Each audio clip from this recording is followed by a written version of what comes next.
আসসালামু আলাইকুম বন্ধুরা, সবাই কেমন আছেন? আমি আল্লাহর অশেষ মেহেরবানিতে অনেক ভালো আছি। তো আজকে টক দই রেসিপি নিয়ে আসলাম। তো গরুর লিকুইড দুধ নিয়ে নিয়েছি 1.5 কেজি। তো এখানে 1.5 কেজি ফ্রিজে ছিল।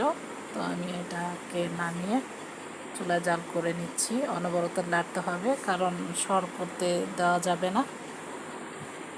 যাই হোক, এখানে ওদিকে নাড়ছি আর এখানে 2 টেবিল চামচ পাউডার দুধ নিয়ে নিলাম। তা আপনি চাইলে বেশিও নিতে পারেন, কোনো সমস্যা নেই।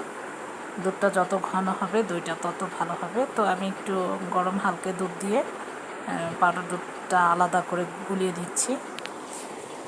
তো অনবরত নেড়ে যেন দলা পাকিয়ে না থাকে, এটাকে খেয়াল রাখতে হবে।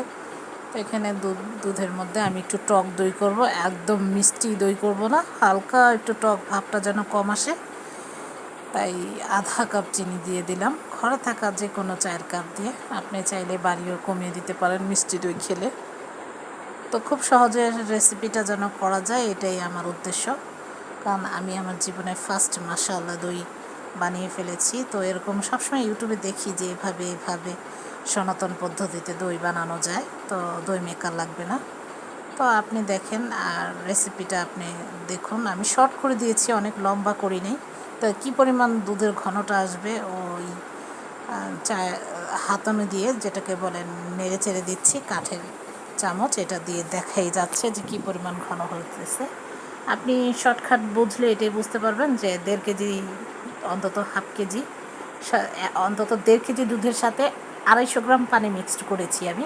তো পানিটা শুকিয়ে আরও হাফ কেজি শুকিয়ে 1 কেজি পরিমাণে হয়েছে। তো 2 টেবিল চামচ বাজার থেকে কিনে আনা দইটা আমি ভালো করে ফেটে মিশিয়ে দিয়েছি। মেশানোর পর একটু ভালো করে নেড়ে নিয়েছি, ফেনা ফেনা উঠেছে, আপনি দেখতে পাচ্ছেন বন্ধুরা। আমি ঘরে থাকা চায়ের কাপে দিয়ে দিয়েছি, ছোট ছোট গ্লাসে, সৌন্দর্যের জন্য। তো একটা হাঁড়ি ছিল, ওই দইয়ের হাঁড়ি দিয়ে একটা জালি দিয়ে উপরে ঢেকে দিয়ে দিয়েছি। আমি রান্নাঘরে বসাবো না, তো আমি সোফার উপরে ঢেকে বসিয়ে দিয়েছি।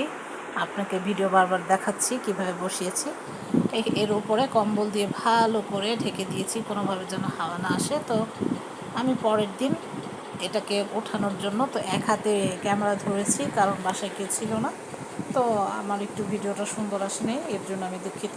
তো এক হাতে ক্যামেরা ধরে এক হাতে কম্বল নেড়ে নিচ্ছি যে হয়েছে কি না।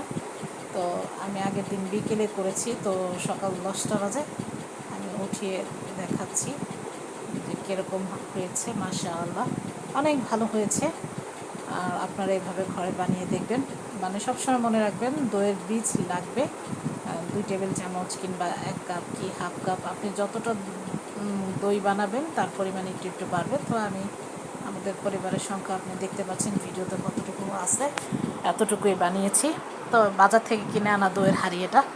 আমি দই শেষ হওয়ার পরে এটাকে ধুয়ে ভালো করে শুকিয়ে রেখেছি, জীবাণুমুক্ত করে নিয়েছি। যাই হোক, দেখুন আমার দইটা মাশাআল্লাহ পারফেক্ট হয়েছে। বন্ধুরা অন্তত একবার বাসায় বানিয়ে খেয়ে দেখবেন, ইনশাআল্লাহ ভালো লাগবে। আপনি এখন চাইলে ফ্রিজে রেখে খাবেন। দেখুন কি সুন্দর হয়েছে মাশাআল্লাহ।